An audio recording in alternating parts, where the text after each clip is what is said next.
हमारा मठ, हमारा मंदिर, हमारी उपासना विधि, हमारा शास्त्र, हमारे दर्शन, हमारी साधना पद्धति तभी संरक्षित हो पाएगी, तभी सुरक्षित हो पाएगी जब ये सनातन धर्म है।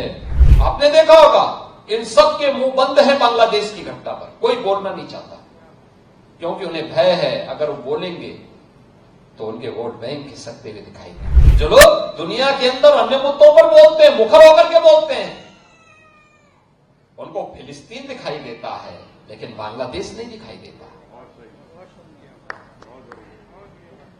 उनको दुनिया के अंदर अन्य जगह दिखाई देती है लेकिन बांग्लादेश नहीं दिखाई दे रहा है क्योंकि यहां मंदिर तोड़े जा रहे हैं और हिंदू मारा जा रहा है। यह देश रहना चाहिए, सनातन धर्म हर हाल में रहना चाहिए, हमारी विरासत का हर हाल में संरक्षण होना चाहिए। हमें वर्तमान की इन चुनौतियों को समझना पड़ेगा जो हम सबके सामने है, भारत के सामने है, सनातन धर्म के सामने। याद रखना, जो चुनौती सनातन धर्म के सामने है वही भारत की चुनौती है और जो भारत की चुनौती है वही सनातन धर्म की चुनौती है। दोनों एक दूसरे से अपने आप को अलग नहीं कर सकते, कोई एक दूसरे से अलग नहीं कर सकता। और मैं तो आज पूज्य संतों का आह्वान करूंगा, इस समय है उनको स्वयं आगे आकर के पूरे समाज को एकजुट करने के सावधान के साथ आगे बढ़ना पड़ेगा। याद करिए, अगर हमने तनिक भी भूल की, ये समाज फिर से बटा और जो साजिशें हो रही हैं अगर वे सफल हुई तो बांग्लादेश के अंदर जो कुछ हो रहा है, हिंदुओं पर जो यातनाएं ढाई जा रही हैं, आप देख रहे होंगे किस प्रकार के अत्याचार हो रहे हैं, मंदिर तोड़े जा रहे हैं। हमारा मठ, हमारा मंदिर, हमारी उपासना विधि, हमारा शास्त्र, हमारे दर्शन, हमारी साधना पद्धति तभी संरक्षित हो पाएगी, तभी सुरक्षित हो पाएगी जब ये सनातन धर्म है और ये देश सुरक्षित है और बृहद हिंदू समाज सुरक्षित है। हमें इसके लिए कार्य करना होगा, लगातार कार्य करना होगा, प्रयास करना होगा, एक एक को जोड़ना पड़ेगा, एक एक को अपने साथ जोड़ना पड़ेगा। भेदभाव के लिए कोई जगह नहीं होनी चाहिए। विभाजनकारी उन ताकतों को बेनकाब करना होगा जो केवल अपना उल्लू सीधा करने के लिए समाज को बांटना चाहती है, तमाम वादों के आधार पर बांटना चाहती है। उनके लिए राष्ट्र की कीमत पर राजनीति उनके लिए अभिष्ट हो गई, लेकिन हमारे लिए राष्ट्र सर्वप्रथम है। राष्ट्र की कीमत पर कोई राजनीति नहीं हो सकती।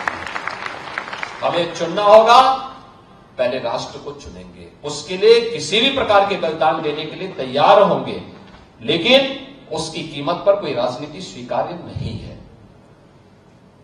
लेकिन आज जिस प्रकार के दृश्य दिखाई दे रहे हैं, जिस प्रकार की बातें हो रही हैं, जिस प्रकार की चीजें चल रही हैं, आपने देखा होगा इन सब के मुंह बंद है बांग्लादेश की घटना पर, कोई बोलना नहीं चाहता क्योंकि उन्हें भय है अगर वो बोलेंगे तो उनके वोट बैंक खिसकते हुए दिखाई देंगे। उनके पैरों के नीचे की जमीन जिस पर वे लोग खड़े हैं, वे अंगारे उनको ही जलाते हुए दिखाई दे रहे होंगे और इसलिए वे मौन हैं, बोल नहीं सकते।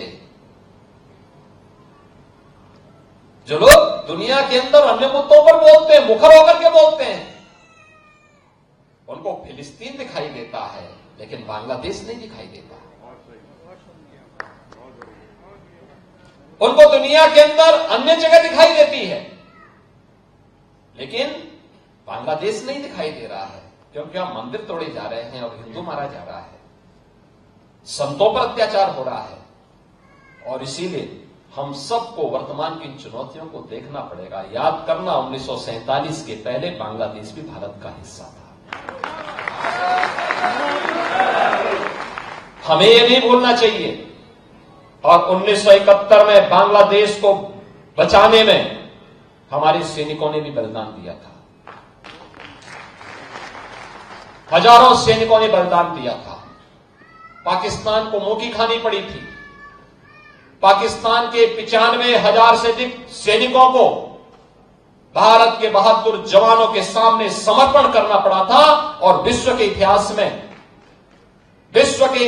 में किसी भी सेना की सबसे बड़ी विजय थी जो 1971 में भारत की सेना ने करके दिखाया।